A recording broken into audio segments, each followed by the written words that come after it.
Hello! We are taking a look at some minor differences between Unreal 4 and 5. First video, we just opened up the project, went to the Epic Games launcher. Not a whole lot of difference going on. So we're currently in 4. This is the default third-person project. As we see, it starts off with place actors, content browser down below. We have our symbols up here in our viewport for setting up how we want our viewport to look. Unlit, brush, wireframe. This is the type of viewport we want to use. This hides objects. And then here's our move, rotate, scale tool. And then our locks or snaps for things like rotating, etc. It also starts off with our world outliner, world settings, and details. The details are for individual objects. And this should all be known to you. Now let's compare to what we've got in 5. Here's how our third-person template project starts out. Place actors is here. Instead of, I guess, text bookmarks here, we have little symbols for lights and shapes and such. Dragging and dropping them in is the same. If you're searching for objects, it's the same. If you just type in a word, you could find it. So not a lot has changed. These hiding and unhiding objects in a scene is the same. The different filters on how you want your viewport to work. You put it in wireframe. Pretty similar. Same with switching the top to perspective, etc. Very close. And on the side we have our details. If you click on an object, details pop up. And here's our outliner. So one new thing is this world partitioner. Not sure why that's open by default, but it is. This is for streaming scenes, which I have no intention of doing, and we probably don't need to cover. So I'm going to close that. There is no content browser exposed by default. Instead, they have a content drawer, which I open up, and it's very similar to what the content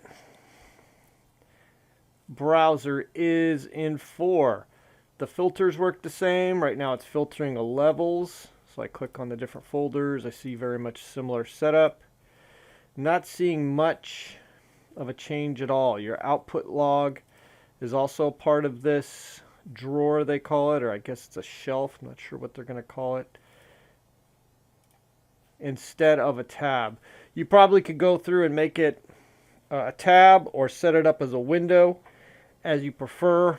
Customizing your UI and stuff like that is always good to do, but it also can lead to just kind of being a rabbit hole. You could kind of go down the wrong path and customize forever.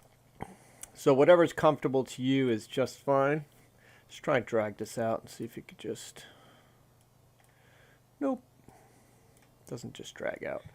That's fine. We don't need to edit that right now. We're just making sure everything works the same. Looking at other things like modes. So select mode. Here you go.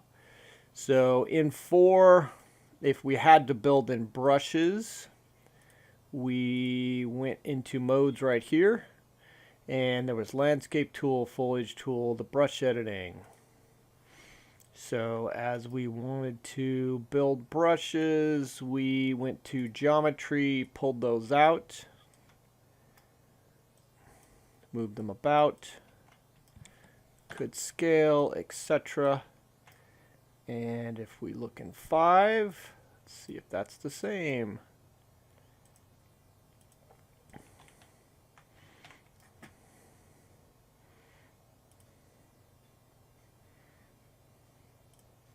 Brush editing, place actor.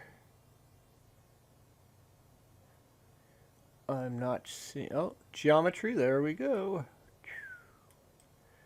And we have a very similar looking brush, moving and scaling. So a lot of brush tutorials have been given in earlier level design classes, which is still valid because a tool is a tool, a pencil is a pencil. how you build your geometry, as long as it's when we're talking level design or even design in general where you're prototyping, you want to be specific with shapes, specific with scale and scope, and the context of, does this location, does this object fit the theme of what I'm building without getting into high poly modeling or textures. So our brushes will remain valid based on the fact that you're working in low poly. Those new methods, which we will go over in other videos. So I'm not building this. Let's go to brush editing. And as I select a face, it gives me the extrude option. Tells me that extrude only works with local coordinates. Don't show this again. That warned me in 4 as well. Looks like I just extruded easily enough. Extruded easily enough. Edit.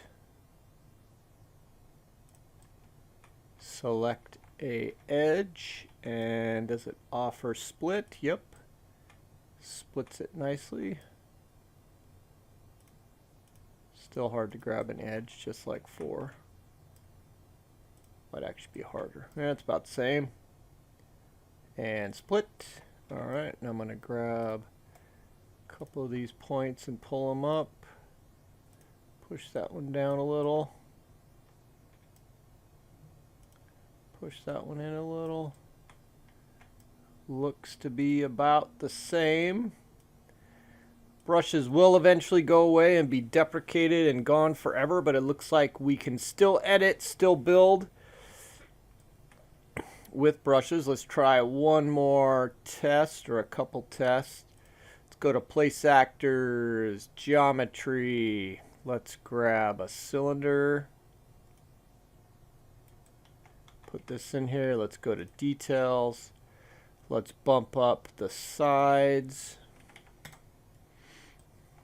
Let's rotate it.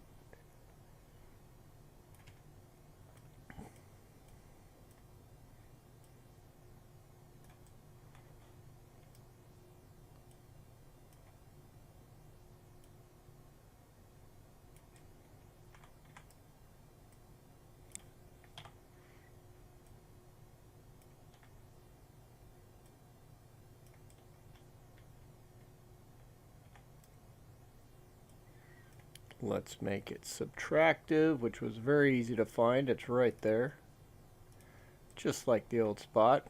Now, we all know the reason it's not subtracting from the floor is because the floor is a static mesh. And it works just like it should in the past, which is good, because we have a lot of videos showing you how to build with brushes and stay low poly, which is a very valuable skill.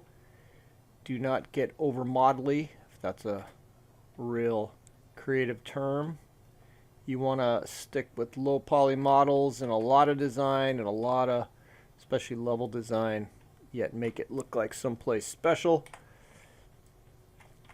All right, well, we know brushes work. Everything's kind of in the same spots.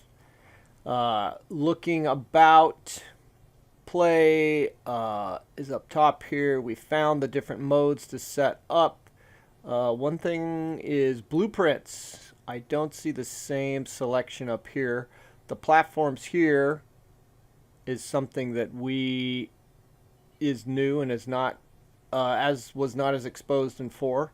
So you look at this right here and see, as a Windows project, you can package it here. You can also package it as a Android project.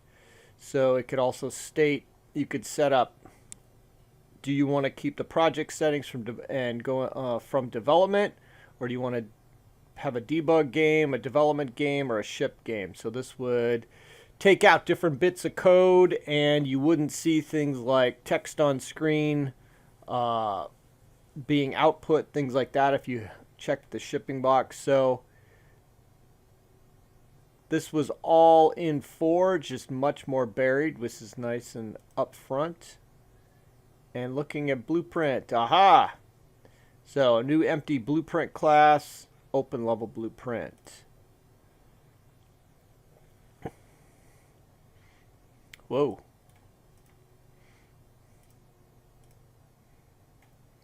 And I just found a bug. There you go. That's why we're... There it goes. Finally opened.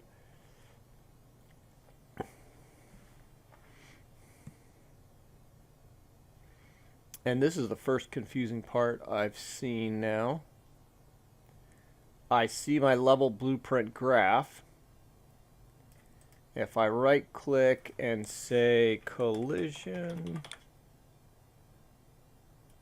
how about I do overlap?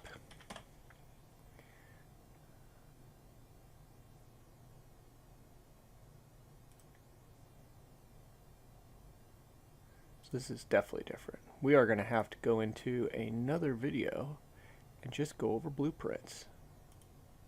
But now we know where blueprints live. Now if we could just get back to the map. Aha! So that was a separate tab. Let's try that again and get that on. Open level blueprint. There we go.